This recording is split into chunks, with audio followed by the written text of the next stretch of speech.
नाज़रीन, आपके पसंदीदा प्रोग्राम इस सच का सफ़र है में ब्रदर सैमुअल और सुहेल की तरफ से आपको क्रिसमस मुबारक। और यकीनन आप कुछ ना कुछ कर रहे होंगे, या केक खा रहे होंगे, या अपने गेस्ट हैं उनका वेट कर रहे होंगे, ख़वातीन खाना बना रही होंगी और इस तरह की बहुत सी मसरूफ़ियात होंगी। और कुछ हमारी तरह के लोग होंगे जिन्हें इस उम्र में बातें करने का शौक़ है, वो टेलीविज़न के आगे बैठे होंगे कि उनके जो शोज़ हैं वो देखे जाएँ और उनसे कुछ सीखा जाए, या ये भी एक हमारा तफरीह का ज़रिया है। लेकिन क्रिसमस एक ऐसा मौका है जो हमें ईमान, उम्मीद और मोहब्बत जो है वो बैक वक़्त तीनों चीज़ें हमें फ़राहम कर सकता है। और आज के इस प्रोग्राम में जो हमारा टाइटल है वो है फ़िरदौस-ए मुजस्सिम, यानी जो बहिश्त है या जो जन्नत है, जो हमारे लिए हमारी ख़्वाहिश होती है कि हमारी ज़िंदगी में बेहतरीन हो, उसको हम जन्नत कह सकते हैं। और ये तब तक नामुमकिन है जब तक मसीह हमारी ज़िंदगी में नहीं आते। और जनाब मसीह हमारी ज़िंदगी में जिस तरह आज हमें पढ़ाया जाता है, इसके अलावा भी वो जब इस दुनिया में तशरीफ़ लाए, उस दिन को हम क्रिसमस कहते हैं। हज़रत मत्ती और हज़रत लूका की अनाजील में हमें 2 मुख्तलिफ़ नसबनामे फ़राहम किए गए। उनका बुनियादी मकसद ये था कि ज़ाहिर किया जाए खुदा अपने कलाम में, खुदा अपने वादों में सच्चा है। निजात खुदा की तरफ से है और ये माफ़ूकुल फ़ितरत है, इसलिए जनाब मसीह का दुनिया में आना माफ़ूकुल फ़ितरत है। क्रिसमस माफ़ूकुल फ़ितरत है। वेलकम सर एंड क्रिसमस मुबारक। जी, आपको भी बहुत-बहुत मुबारक। मैं तमाम सुनने वालों को, देखने वालों को मैरी क्रिसमस कहूँगा और मैरी क्रिसमस, बड़ा दिन मुबारक। और आज ये बहुत खुशी का दिन है जी, और हकीकी खुशी यही है। जी। और जो दुनिया की जितनी खुशियाँ जिनका ताल्लुक दुनिया से है, दुनियावी चीज़ों को पाने से है, वो खुशियाँ आर्ज़ी हैं हाँ जी। और उनका चार्म जो है वो चंद रोज़ा है। यस पर सर। ये जो खुशी है, ये कई 20 सदियों से हम देख रहे हैं कि खुदावंद की पैदाइश हुई और एक लंबे अरसे से क्रिसमस को मनाया जा रहा है। लेकिन ये खुशी उसी आबोताब से हम महसूस करते हैं। और आज आपका खूबसूरत सेट और आपकी खूबसूरत ड्रेसिंग ये बता रही है कि क्रिसमस है? क्रिसमस है। अच्छा, अच्छा। तो खुदावंद ठीक की है। शुक्रगुज़ारी हो। Thank you. हाँ जी, तो हाँ जी, हाँ जी। Thank you so much. मैं खुश हूँ, आपके साथ यहाँ हूँ। ठीक है, और प्रोग्राम के इख्तिताम पर हम केक सेलिब्रेशन भी करेंगे, सो अभी अपनी खुशी को कम मत कीजिएगा। उससे पहले कुछ सवालात हैं लोगों के जो आते हैं हमें, और मैं उसको कलेक्ट करके रखता हूँ यूजुअली, और फिर जब जैसे सीज़न होता है उसके हिसाब से आप लोग जो हमारे स्पीकर्स होते हैं उनके सामने रखे जाते हैं। तो पहले सवाल का आगाज़ करते हैं, और इसका बुनियादी मकसद ये है कि जैसे कुछ लोग एतराज़ कर देते हैं कि ये नए अहदनामा की इजाद है, जनाब मसीह का तजस्सुम जो है, जब उनकी बात कर रहे होते हैं। तो किसी ने फिर हमें इसी तरह डिस्कशन हो रही थी, तो उन्होंने कहा कि हम आपके तवस्सुस से जानें कि ओल्ड टेस्टामेंट में कहीं कोई ऐसी ख़्वाहिश इलाही ज़ाहिर की गई है। मैं एक इंसानी उसमें कह रहा हूँ, हम खुदा पे तो नहीं चश्मा कर सकते बातें, लेकिन ये कि खुदा के इरादे का इज़हार हुआ हो कि वो इंसानों में बसना चाहता है। थैंक यू जी। सबसे पहले अगर आप बाइबल मुकद्दस की तफ़सीलात पे जाएँ, तो हमें इसका जो सबूत है वो अदन से मिल जाता है। और अदन में हमें नज़र ये आता है कि वहाँ पर खुदा के चलने का ज़िक्र आया है। हुँ, खुदा खुदा की उसने आवाज़ सुनी, हुँ, जो ठंडे वक़्त में हुँ, बाग में चलता था। हुँ। तो वहाँ जो चलने के लिए जो असल ज़ुबान में जो टर्म है, वो बिल्कुल वही मफ़हूम है जैसे कोई इंसान चलता है। अच्छा। तो इसका मतलब ये है कि आदम चूँकि जिस्म में और एक इंसानी हैसियत से अदन में मौजूद था, तो खुदा उसको उसी तरीके से अपने आप को उस पर रिवील कर रहा था जो उसकी अंडरस्टैंडिंग के मुताबिक हो। ठीक। और अभी उसका जो इंटेलेक्ट है, इंटेलेक्चुअल लेवल है, वो भी खुदा उसको हुँ, इंक्रीज़ कर रहा था। वो एक उसका जो एज लेवल था, वो बिल्कुल वो बेबी तो नहीं था, हुँ, लेकिन उसका मेंटली लेवल जो था वो एक हुँ। न्यूबॉर्न की तरह तरह ही ही था। था। और खुदा उसको ट्रेनर की तरह, हुँ, एक बाप की तरह उसको सिखा रहा था, सारी चीज़ें हो रही थी। अगर हम पुराने अहदनामा में देखें, खुदा की कई ज़ुहूर नज़र आते हैं, मैनिफेस्टेशंस नज़र आती हैं। हुँ, हुँ, इसका मतलब है कि खुदा के हार्ट में हुँ, जो मोहब्बत है, हुँ, और जो डिज़ायर है उसके दिल में, तो खुदा इंसानों के साथ ताल्लुक़ रखना पसंद करता है और रिफ़ाक़त रखना और खुद इंसानों के साथ मेल-जोल रखना। और बाइबल कहती है कि उसकी खुशनुदी बनी आदम की सोहबत में है, फ़ेलोशिप में है। तो खुदा जो है उसकी शुरू से ही और उसकी जो रीज़न मुझे नज़र आती है, क्योंकि इंसान जो है वो उसकी तमाम मखलूक़ात में बड़ा स्पेशल है। कोई भी मखलूक उसकी सूरत व शबीह पर नहीं है, पर इंसान को उसने अपनी सूरत दी, अपनी शबीह दी। तो मैनिफेस्टेशंस यानी ज़ुहूर, ये हमें पुराने अहदनामा में नज़र आते हैं। बादल, धुएँ का सतून, वो उसका एक ज़ुहूर है। अब ज़ुहूर का पर्पस क्या था? ताकि इंसान जो है नादीदा खुदा को उसकी असल हैयत में तो देख नहीं सकता, और जब खुदा ज़ाहरी चीज़ों को इस्तेमाल करता है तो वो नज़र तो धुएँ का बादल आ रहा है, लेकिन ये उनके लिए खुदा की हजूरी और खुदा की मौजूदगी की अलामत है। आग का सतून हमें नज़र आता है। फिर हमें थियोफनीज़ नज़र आती हैं। तो थियोफनी भी ज़ुहूर ही है, लेकिन जब खुदा अपने आप को इंसानी अपीयरेंस में ज़ाहिर करता है तो वो उसमें इंसानी ज़ात को इख्तियार नहीं करता, सिर्फ इंसानी अपीयरेंस में वो नज़र आता है, तो वो थियोफनी कहलाती है। तो थियोफनी के ज़रिए से, मैनिफेस्टेशन के ज़रिए से खुदा ने अपना लिंक जो है वो इंसानों के साथ जोड़ा। तो हमें अदन के बाद फिर हमें नज़र आता है कि खुदा ने खुरूज 25:8 और 9 में एक खैमा बनाने का खुदा ने कहा, ताकि मैं तुम्हारे दरमियान सुकूनत कर सकूं। तो ये जो लफ्ज़ सुकूनत है, ये रहाइश के लिए इस्तेमाल होता है, रह सकूं, मैं तुम्हारे दरमियान डिवेलिंग कर सकूं। तो खुदा का हमें इरादा, खुदा की मर्जी शुरू से ये नज़र आती है कि इंसान के साथ वो ताल्लुक़ रखना चाहता है, और उसकी बुनियादी वजूहात में से एक ये है कि इंसान खुदा की अपनी सूरत और अपनी शबीह पर है। और एक और बुनियादी वजह यह है कि खुदा की ज़ात में जो मोहब्बत है, जो भलाई है, ये उसका तकाजा है कि वो इंसान के साथ मेल जोल और मेल मिलाप रखे। तो मोहब्बत जो है फेलोशिप को प्रोड्यूस करती है। तो खुदा मोहब्बत है, और खुदा के इरादे में शुरू से है कि वो इंसान के साथ मेल मिलाप रखे, रिफाकत रखे। अब जब गुनाह के बाद वो रिफाकत टूट गई, वो फेलोशिप टूट गई, दूरी और जुदाई पैदा होगी, पर्दा बीच में आ गया। तो जैसा कि मैंने जिक्र किया कि हमें पुराने अहदनामा में ज़ुहूर नज़र आते हैं, और हमें थियोफनीज़ नज़र आती हैं, खुदा की कई अपीयरेंसेस नज़र आती हैं, खुदा का लिंक इंसान के साथ नज़र आता है, लेकिन वो सब कुछ आर्जी था। लेकिन जब आज जैसा कि हम प्रोग्राम कर रहे हैं, और टाइटल बड़ा खूबसूरत है, शायराना सा इसका टाइटल है, फ़िरदौस-ए मुजस्सम। तो जब कलाम मुजस्सम हुआ, तो कलाम के तजस्सुम से कलाम को खुदा कहा गया है। तो जब ऐन ज़ाते खुदा, खुदा का कलमा जब मुजस्सम हो गया, तो ये जो पुराने अहदनामा में उसका एक नाम है, उसका नाम इमैनुएल रखेंगे।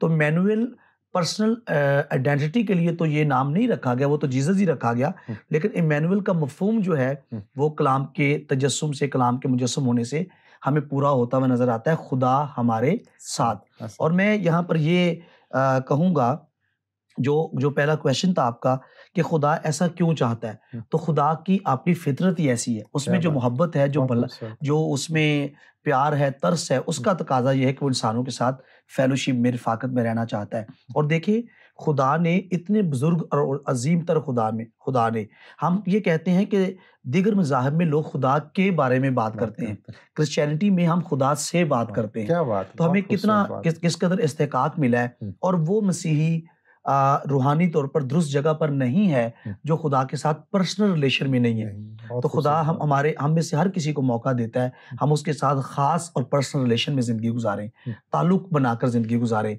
और इसके लिए जब कलाम मुजस्सम हुआ, तो ज़ुहूर आर्जी थे, थियोफनीज़ आर्जी थी, लेकिन कलाम का तजस्सुम जो है वो अबदी है। जब से कलाम मुजस्सम हुआ है, उस वक़्त से लेकर अब तक जो खुदा का कलमा है, वो खुदा रहते हुए अब वो इंसान भी है, और खुदा हमारे दरमियान है। क्या बहुत खूबसूरत। और यही वो बात है कि ईमान, उम्मीद और मोहब्बत, ये 3 बुनियादी सतून हैं, और ये जनाब मसीह की ज़ात से ज़ाहिर होते हैं। और जैसे अभी आपने इतनी खूबसूरती से और जो अहदनामा कदीम है उनके हवाला जात से बात साबित कर दी कि ये अहदनामा जो पहली सदी ईस्वी है, जो मसीह हैं, ये उनकी ईजाद करदा बातें नहीं हैं, ये इब्तिदा से ही इस तरह चला आता रहा है, और ये इंसान की ख्वाहिशात का खुदा का मौसर तरीन मुकाशफा और अपना इजहार है, जिसको रद्द नहीं किया जा सकता। और ये आपको एक अजीब सी खुशी फराहम करता है। वो जो खुदावंद को नहीं भी मानते, जी, लोग क्रिसमस को कोई और नाम देके ज़रूर मानते हैं और वो इतना को एंजॉय करते हैं। सर, मेरा बड़ा अरसा गुजरा है। आप उनके चेहरों की खुशी लोगों की देखिए, जिन्हें नहीं भी जानते उनको भी विश कर रहे होते हैं। तो ये जनाब मसीह का काम जो है, जो बातें उन्होंने कही हैं, आप ये देखें कि अंजील बुनियादी तौर पर खुशखबरी है, जी, खुशी की खबर है खुश की और ये उन्हीं की खुशी है। तो आप इसको दबा नहीं सकते। मैंने देखा है, माशरों में देखा है, लोग इसको जिस तरह से मनाते हैं और मनाना चाहिए, क्योंकि दुनिया में इतना गम है और अगर हम उसका इंतज़ार करते रहें तो मेरा ख़्याल है कि हमें नए गम का इंतज़ार नहीं करना पड़ता। उसका जो दर्द है वो साथ-साथ चलता रहता है और उस दर्द को ख़त्म करने के लिए हमें छोटी-सी खुशी दरकार होती है। और मेरा ख़्याल है कि अभी जिस तरह दुनिया के मसाइल चल रहे हैं, तो हमें इस चीज़ को याद रखना चाहिए कि जनाब मसीह हमारी आखिरी उम्मीद है और ये उम्मीद ऐसी है कि अगर इसका चिराग आपके दिलों में रोशन हो जाए, तो फिर दुनिया के हालात जैसे भी हों, आमीन आप जो हैं वो खुशी तसल्ली रहेंगे, में। तसल्ली में रहेंगे। अगले सवाल की तरफ चलते हैं सैमुअल भाई, थैंक यू वेरी मच। और अगला सवाल जो ये है, ये थोड़ा-सा क्रिटिकल है कि क्या यीशु मसीह की मौजज़ाना पैदाइश इंसानी ज़ात को कमतर हैसियत होने का एहसास दिलाती? आला ज़ात रखने वाले इब्तिदा में कलाम था, कलाम खुदा के साथ था और कलाम खुदा खुदा। था। आला ज़ात, इलाही ज़ात, अलूहियत की ममूरी रखने वाले कलमा खुदा का बशरी ज़ात को इख्तियार कर लेना, हुँ, ये तो बशरी ज़ात की फ़ज़ीलत है क्या कि उसने बशरी ज़ात को इख्तियार कर इख्तियार लिया। किया। और जो जैसे इलाही ज़ात अज़ल से उसकी है, तजस्सुम के बाद से बशरी ज़ात भी अब उसकी अपनी ज़ात है। इसलिए बाइबल मुक़द्दस ने उसको इंसान भी कहा है और बाइबल मुक़द्दस ने उसको खुदा भी कहा है। तो मैं ये समझता हूँ कि यीशु मसीह का बशरी ज़ात को इख्तियार करना, ये बशरी ज़ात की इससे ज़्यादा बुलंदी और सरफ़राज़ी कोई हो ही नहीं सकती। ठीक है, तो ये खूबसूरत बात। मौजज़ाना पैदाइश बशरी ज़ात को कम नहीं करती, हुँ, बल्कि बशरी ज़ात को इज़्ज़त और फ़ज़ीलत बख्शती है। बख्शती। कलाम मुजस्सम हुआ, यानी जो जो खुदा का कलमा, खुदा का बेटा हुँ, हुँ, अज़ल से सिर्फ़ एक ज़ात रखता था हुँ, और वो इलाही ज़ात थी। इलाही ज़ात रखने वाले तस्लीस के दूसरे एकनूम खुदा के बेटे का बशरी ज़ात को इख्तियार कर लेना और अब वो बशर भी कहलाता है, हुँ, बशर भी है। तो ये तो बशरी ज़ात को 4 चाँद लग गए। ये तो उसकी अज़मत, उसकी मराज है कि ठीक। वो कलमा खुदा जो है वो खुदा रहते हुए हुँ, उसका गॉड होना सीज़्ड नहीं हुआ। हुँ, खुदा रहते हुए अब वो इंसान भी है। और अगर कोई ब्रदर सुहेल को ये सोचता है कि ये बशरी ज़ात या इंसानी ज़ात को कमतर करने के मुतरादिफ है, तो इसको ये कहा, अगर कोई, आप ये समझिए कि अगर कोई अ, इंसानी ज़ात से छोटी ज़ात रखने वाला शख्स हुँ, उस ज़ात को, जो कि टेक्निकली पॉसिबल ही नहीं है, हुँ, कोई किसी मखलूक के लिए किसी और ज़ात को इख्तियार करना मुमकिन ही नहीं है। ये तो ठीक। खालिक का वस्फ़ है वास्प है। कि वो अपनी फ़ितरत से मुताबिकत रखने वाली हुँ, किसी ज़ात को इख्तियार कर सकता है, जो कि सिर्फ़ इंसानी हो सकती है। फ़ितरत का लफ़्ज़ मैंने इसलिए बोला, इंसान उसकी सूरत-ओ-शिबी पर है, शुक्र कोई और मखलूक उसकी सूरत-ओ-शिबी पर नहीं है। नहीं। लेकिन ये कमतर या एहसास कमतरी का एहसास उजागर होता अगर कोई इंसानी ज़ात से कमतर ज़ात रखने वाला, फ़ॉर एग्ज़ाम्पल कोई हैवान इंसान के दर्जे पर फ़ाइज़ हो जाता। तो हुँ, हम ये कहते हैं कि ये तो तौहीन हो गई, एक जो इंसान नहीं था वो इंसानी ज़ात को, लेकिन जो खुदा है, जो हमसे बहुत बालातर है हुँ, और ये कर ही वो सकता था, हुँ, उसने बशरी ज़ात को इख्तियार किया। हुँ, तो ये उसको कमतर हैसियत होने का एहसास नहीं दिलाया गया, हुँ, बल्कि उसको आला दर्जों पर फ़ाइज़ किया बस गया ठीक, और ठीक। उसको मसीह यीशु ने अपनी ज़ात बना लिया। ठीक हो गया। मुझे ना जॉन एलिया साहब के उसका जवाब एक्चुअली आपने अपनी गुफ्तगू में दिया, क्योंकि वो उन्होंने कहा कि आप गर्दन अकड़ा कर मत चलिए, क्योंकि अदन से बाहर निकाले गए हैं। लेकिन जब जनाब मसीह की बदौलत हमें उस बाहर निकाले हुए लोगों के जो मजमा है, उसमें जनाब मसीह मिल जाते हैं। अदन से बाहर भी अब मिल जाते हैं। तो ये जो ये ख़्याल रखते हैं, जो मायूस हैं ज़िंदगी से कि शायद हमें बहुत जद्दोजहद करनी पड़ेगी, जस्तजू करनी पड़ेगी, मुराकबे करने पड़ेंगे, चिल्ले काटने पड़ेंगे खुदा को हासिल करने के लिए, ये मेरे ख्याल ज़रूरत नहीं है बिल्कुल नहीं, कि जनाब मसीह बिल्कुल खुद नहीं। मौजूद हुए हैं। तो ये उनके लिए आपका जो जवाब था, और ये उनके लिए भी जो इस शेर को अपने दिल में जगह दिए बैठे हैं कि हमें सर जो है अपने फ़ख्र से बुलंद नहीं करने चाहिए क्योंकि हम बाग़-ए-अदन से निकाले गए हैं। तो उनके लिए ख़्याल है कि जहाँ जनाब मसीह बसते हैं तो वो एक ऐसा दरख्त होता है जो चश्मों के किनारों पर लगाया जाता है। वो बज़ाते खुद एक बाग बन जाता है।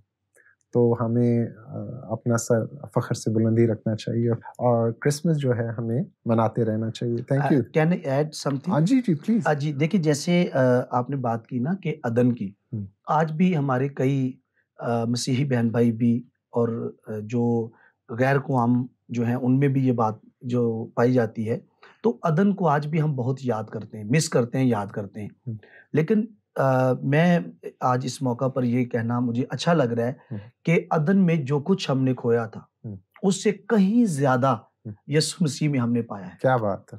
तो ये तो बात वही है हुँ, कि जब तक हम मसीह की ज़ात से वाकिफ़ नहीं होंगे, हुँ, उसकी उसमें मिलने वाली मिरास और मिलने वाली ज़िंदगी और जो हुँ, चीज़ें हैं, वो हमें कैसे दिखाई देंगी। ठीक। तो खुदा का शुक्र है, मेरे ख़्याल में अब अदन को याद करने की भी ज़रूरत नहीं है। क्या बात है! बहुत खूबसूरत, बहुत खूबसूरत। अच्छा, एक अगले सवाल की तरफ चलते हैं पास्टर जी, और वो ये है कि यीशु मसीह जो हैं मुकम्मल तौर पर इंसान नहीं हो सकते क्योंकि उनका कोई हकीकी बाप नहीं था। जी, क्वेश्चन की जो नोयत है, ये इसमें इल्म इलाही का एक पहलू हुँ, पाया जाता है। यीशु मुकम्मल तौर पर इंसान नहीं हो सकता क्योंकि उसका कोई हकीकी बाप नहीं हुँ, था। हुँ, तो अगर आप किसी मखलूक पर इस बात का इतलाक करें, तो आदम की तख्लीक के बाद हुँ, अब जो भी बशर दुनिया में आएगा, वो माँ और बाप के ज़रिए से ही आएगा। आएगा क्योंकि ऐसे। पहले जोड़े को हुँ, आदम और हवा को खुदा ने हुँ, बढ़ने और फलने-फूलने की ब्लेसिंग और बरकत दी थी। हुँ, बढ़ो, फलो और ज़मीन को ममूरो महकूम करो। अब कोई भी फितरती इंसान मियाँ और बीवी के के ज़रिए से ही दुनिया में आ सकता है। हुँ, मियाँ और बीवी के मिलाप के बगैर दुनिया में आ ही नहीं सकता। हुँ, तो ये हम बात कर रहे हैं उनकी जो महदूद हैं, जो मखलूक हैं, हुँ, उनका ये सिलसिला इसी तरीके से चलेगा, यानी आम इंसान, फितरती इंसान इसी तरीके से आएगा। लेकिन खुदावंद यीशु मसीह का जो तजस्सुम है, इस तजस्सुम में एक बहुत बड़ा राज़ पोशीदा है। उसका बगैर बाप के पैदा होना, ये इस बात की दलील है कि वो सिर्फ़ इंसान नहीं है। हुँ, सिर्फ़ इंसान होता तो वो बगैर बाप के पैदा ही नहीं हो हुँ, सकता था। कई बार हम इन मौकों पर ये कहते हैं जी कि एक आदम हुँ, बगैर बाप के अदन में ख़ल्क़ हुआ और दूसरा मसीह बगैर बाप के पैदा हुआ। हमें आदम के की तख़लीक़ के साथ मसीह के बगैर बाप के पैदा होने को कभी मुआज़ना करना ही नहीं चाहिए। ठीक। क्योंकि जब आदम को खुदा ने ख़ल्क़ किया, उस वक़्त तक नस्ल इंसानी का इस तरह से पैदा होना अभी स्टार्ट ही नहीं नहीं हुआ। हुआ था। ये बात कहना कि मसीह बगैर बाप के है, ये सिर्फ़ मसीह के बारे में कही जा सकती है, क्योंकि जिस वक़्त मसीह दुनिया में कंवारी मुकद्दसा मरियम से पैदा हुआ, उस वक़्त तक नस्ल आदम का आदम से पैदा होने का सिलसिला जारी हो हुँ, चुका था, पर आदम की क्रिएशन से पहले तो ये सिलसिला था ही था नहीं। ही नहीं तो ऐसे। आदम पहला आदमी है और खुदा ने उसको खाक से ख़ल्क़ किया। हुँ, तो यीशु मसीह ही सिर्फ़ वो हस्ती है जो बगैर बाप के पैदा हुआ। अब रही बात कि वो हकीकी इंसान, मुकम्मल तौर पर इंसान नहीं हो सकता। हुँ, तो फिर पहली बात, मैं ये जिस चीज़ पर मैं ज़्यादा फ़ोकस कर रहा हूँ कि उसका बगैर बाप के पैदा होना उसकी पहले से मौजूदगी की तरफ इशारा करता है। वो हुँ, पहले से मौजूद था हुँ, और पेशतर इससे कि अब्राहम पैदा हुआ, मैं हुँ, हूँ, और जो पहले से मौजूद था वो तजस्सुम इख्तियार करके हुँ, बशरी ज़ात को पहनकर वो हमारे दरमियान आता है। तो उसकी पहले से मौजूदगी है हुँ, और अपनी पैदाइश से पहले से मौजूदगी सिर्फ़ खुदा की हो सकती है। ऐसे ही। ठीक है जी? सिर्फ़ अगर वो इंसान होता, तो एक तो वो बगैर बाप के पैदा ही नहीं हो सकता था, जो बात मैंने पहले की है। वो बगैर बाप के आ ही नहीं सकता था, क्योंकि खुदा अपने किसी बनाए हुए फ़ितरती असूल और कानून को बायपास नहीं नहीं करता। करता, क्या बात। आदम को औलाद की बरकत देने के बाद अब आदम और हवा के ज़रिए से ही हुँ, बशर और इंसान दुनिया में आएँगे। लेकिन ये पैदा हुआ बगैर बाप के, हुँ, तो इसका मतलब है इसकी प्री एक्जिस्टेंस है। हुँ, और अगर आप गलतियों का ख़त, चौथा बाब और उसकी चौथी आयत को देखें, हुँ, तो वहाँ लिखा है कि जब वक़्त पूरा हो गया, हुँ, तो खुदा ने अपने बेटे को भेजा, हुँ, जो औरत से पैदा हुआ। हुँ, यानी भेजा हुँ, और उसके आने का प्रोसेस औरत और से उससे पैदा। पैदा हुआ। हुँ, तो भेजा वही जाता है जो पहले पहले से से मौजूद है। मौजूद हो। हुँ, हुँ, तो अब जब इस पॉइंट, अब मैं यहाँ एक एक बेस बनाकर इस क्वेश्चन पर आया हूँ कि चूंकि उसकी प्री एग्जिस्टेंस है और वो अपने बगैर बाप के पैदा होने से पहले और बशरी ज़ात को इख्तियार करके आने से पहले वो मौजूद है, लिहाजा ये खुदाई वस्फ है और ये खुदाई हो सकता है। जब खुदा हो सकता है तो ये क्वेश्चन जो है यसु मुकम्मल तौर पर इंसान नहीं हो सकता, तो जब वो खुदा है तो फिर उससे सब कुछ हो सकता है। ठीक है जी। जब हम खुदा के ओमनीपोटेंट होने की बात करते हैं तो उसमें हम यही देखते हैं कि खुदा कादिर मुतलक है, वो सब कुछ कर सकता है। पर सब कुछ करने का मतलब ये नहीं है कि वो अपनी मर्जी और अपनी फितरत के खिलाफ भी सब कुछ करता जाए, लेकिन वो चीजें सब कुछ में आती हैं। खुदा सब कुछ कर सकता है जो उसकी मर्जी और उसकी फितरत से मुताबिकत रखने वाली चीजें हैं। और बशरी ज़ात को इख्तियार करना और हकीकी तौर पर इंसान होना, ये उसकी फितरत से मुताबिकत इसलिए रखता है क्योंकि उसने अपनी सूरत व शबीह पर इंसान को बनाया है। तो यसु मसीह बगैर बाप के पैदा होकर भी हकीकी तौर पर इंसान है, क्योंकि वो खुदा है और खुदा से सब कुछ हो सकता है। और मैं ये देख रहा था कि इंसानी जो वालिदैन हैं वक्त पर जो इंसानी बच्चे हैं वो जुदाई आ जाती है ना, एक खला पैदा हो जाता है जिसे कोई पुर नहीं कर सकता, जो कब्र का खला है उसे कोई पुर नहीं कर सकता। लेकिन जो आसमानी बाप है वही हकीकी बाप है जो हमें माँ के पेट से संभालता है। जी बिल्कुल। और वो आखिर तक हमें महफूज रखना चाहता है, और ये जनाब मसीह की ज़िंदगी में ये जाहिर हुआ है, बारहा जाहिर हुआ है। और जब भी उन्होंने अपनी आंखें उठाई हैं तो उन्होंने नीचे की तरफ नहीं बल्कि ऊपर की तरफ निगाह करके उठाई। तो उन्होंने अपनी ज़िंदगी से साबित कर दिया कि उनका हकीकी बाप है। और फिर शागिर्दों ने सुना भी, बाप की आवाज़ भी सुनी। तो आप ये नहीं कह सकते कि वो बाप के बगैर नहीं, बाप के बगैर थे। तो ये कि अंजील मुकद्दस को पढ़ना जो है वो बहुत ज़रूरी है ताकि हम जनाब मसीह की ज़ात को पहचान सकें। पास्टर जी, 2 मज़ीद सवाल हैं और चाहेंगे कि हमारे पास 5 मिनट है, उसमें आप एक सम अप कर दें ताकि हम केक की सेरेमनी की तरफ आ जाएं। एक कमारी को हमला होने का पैगाम किस तरह से इल्हाम हो सकता है? ये तो उनके लिए परेशानी का बाइस था। जी देखिए, जो परेशानी जिसको कहा जा रहा है, ये ऐसा लग रहा है, और अगर आप बाइबल का मतन पढ़ें, बयान पढ़ें, तो वहाँ लिखा है मेरी जान खुदावंद की बढ़ाई करती है, मैं खुदावंद की बंदी हूँ। ये फजल मुझ पर हुआ है। और फिर उसके लिए ये था कि हर ज़माने के लोग तुझे मुबारक कहेंगे। तो इन सारी बातों को सामने रखते हुए देखें, जब हम मुकद्दसीन की बात करते हैं, वो मुकद्दसा मरियम हो या अंबिया अकबर हो, अंबिया असगर हो, तो उनकी इंसानी फितरत कभी भी उनसे अलहदा नहीं की गई। वो बशरी इंसान थे, बशर थे। तो ये हैरानी कहना ज़्यादा बेहतर है परेशानी की बजाय, कि इस पैगाम से वो हैरान ज़रूर हुई, लेकिन जब फरिश्ते ने क्लियर कर दिया तो उसने खुदा की शुक्रगुजारी की और खुदा की बढ़ाई की और खुदा की तारीफ़ की कि मुझ पर ये फजल हुआ है। कई बार हम मसीह की पैदाइश पर जो हमारे कैथोलिक बहन भाई हैं, वो समझते हैं कि ये अगर कुंवारी मुकद्दसा मरियम ना होती तो शायद खुदा का बेटा दुनिया में आ ही ना पाता। हालांकि बाइबल का टेक्स्ट ये है कि वो खुदा की शुक्रगुजारी करती है कि मुझे इस काम के लिए चुना गया, मुझे मुंतखब किया गया, मेरे ज़रिए से ये काम अंजाम पा रहा है। तो हमें इस सारी चीज़ों की इज़्ज़त और जलाल खुदा को देना है। उसने ये काम किया, और जिसको मसीह के तजस्सुम के वाक़यात में चुना गया, उनसे काम लिया गया, उनकी अज़मत बहुत बुलंद हो गई। यूहन्ना इस्तबागी की बात देखें, और उसको कहा गया जितनी औरतों से पैदा हुए सबसे बड़ा है, क्योंकि मसीह का वो पेशरो था। इन सारी बातों की वजह से तो यहाँ पर ये इलाही पैगाम है, ये इल्हाम ही है, लेकिन ये परेशानी का बायस नहीं हुआ। फितरती तौर पर हैरानी बनती थी कि वो मर्द से वाकिफ नहीं है और उसको बच्चे की नवीद दी जा रही है, लेकिन बाद में ये सारी चीज़ें उसके लिए सिर्फ खुशी नहीं बल्कि अबदी खुशी का बायस हुई। बहुत खूबसूरत बात। और मैं फिर ऐसे लोग जो इस तरह के सवाल सोचते हैं उनको एक बात पूछना चाहता हूँ, भाई मेरी वालदा को तो किसी फरिश्ते ने सलाम नहीं किया, अगर आपकी वालदा को किया तो आप बता दें, ये उनकी फजीलत है। ठीक है, तो परेशान नहीं हुई है। तो ये थोड़ा सा एक है कि इस तरह भी सोचना चाहिए। अगला सवाल, हज़रत यूसुफ भी तो साहबी किताब थे, फिर वो इस बात पर क्यों परेशान हो गए? क्या उन्हें मसीहा का इंतज़ार नहीं था?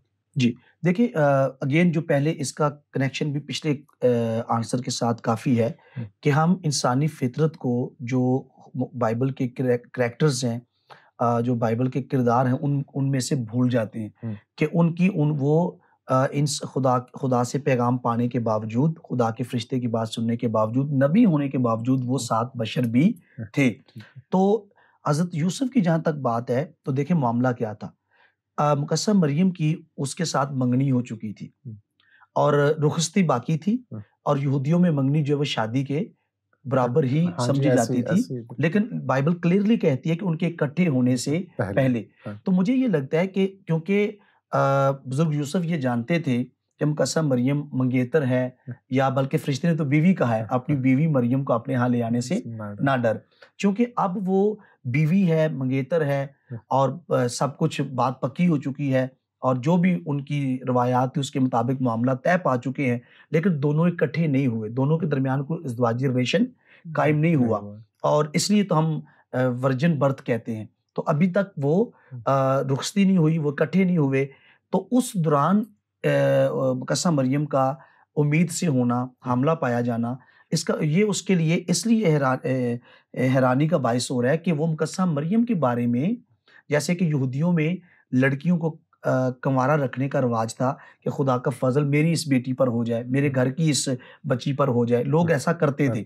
लेकिन चूँकि मुकद्दस मरियम की और यूसुफ की मंगनी हो चुकी थी, तो यूसुफ मेंटली तौर पर, ज़हनी तौर पर तैयार ही नहीं था कि मुकद्दस मरियम वो लड़की हो सकती है, क्योंकि उसका तो उसके साथ सारे मामला तय पा चुके थे। लेकिन मामला तय पाने का मतलब हरगिज़ ये नहीं है कि यीशु मसीह की पैदाइश जो है वो कुँवारी से नहीं हुई, वो कुँवारी से ही हुई है, क्योंकि बाइबल का बयान ये है कि उनके इकट्ठे होने से पहले। तो सिर्फ़ ये जो क्वेश्चन है कि वो अहले किताब थे, उनके पास भी कुँवारी की पैदाइश का जो मफ़हूम है या समझ वो उनके पास भी थी, तो उनको हैरान नहीं होना चाहिए था। तो हैरानी की वजह ये है कि मुकद्दस मरियम अब उस गिरोह में यूसुफ की नज़र में अब उस गिरोह में नहीं है, क्योंकि यूसुफ के साथ उसकी मंगनी हो चुकी है और वो समझता है कि अब वो मेरी बीवी है, रुखसती होने जा रही है। तो वो ये सोचकर उसकी हैरानी, और चले परेशानी कह लें या हैरानी कह लें, वो हमें नज़र आती है। ठीक है, thank you very much pastor जी। और क्योंकि वक्त कम होता है और ये इवेंट बहुत ख़ास होता है, मैं मज़ीद कुछ कहना चाह रहा था, लेकिन वक्त की कमी के बायस नहीं कह सकते। लेकिन नाज़रीन अभी जाइएगा नहीं, छोटी सी बात, और वो इम्पोर्टेंट बात ये है कि आपकी परेशानी जो भी हो, अगर खुदावंद आपकी ज़िंदगी में है, तो जिस तरह हज़रत यूसुफ की परेशानी का सद्भाव किया गया, आपकी परेशानी भी दूर हो जाएगी और आप भी उसी ख़ानदान की तरह खुशी मनाएँगे, जिस तरह जनाब मसीह के पहले ख़ानदान ने मनाई। नाज़रीन, अभी हमारे क्रिसमस केक काटने का जो हमारी एक रवायत है, ये सच का सफ़र है, वो होने जा रही है और हम खुदा का शुक्र अदा करते हैं कि खुदा ने हमें एक और साल अता फ़रमाया कि हम उनके बेटे की दुनिया में आमद को खुशी से मना सकें। मैं पास्टर साहब से चाहूँगा कि वो क्रिसमस का केक काटें प्लीज़।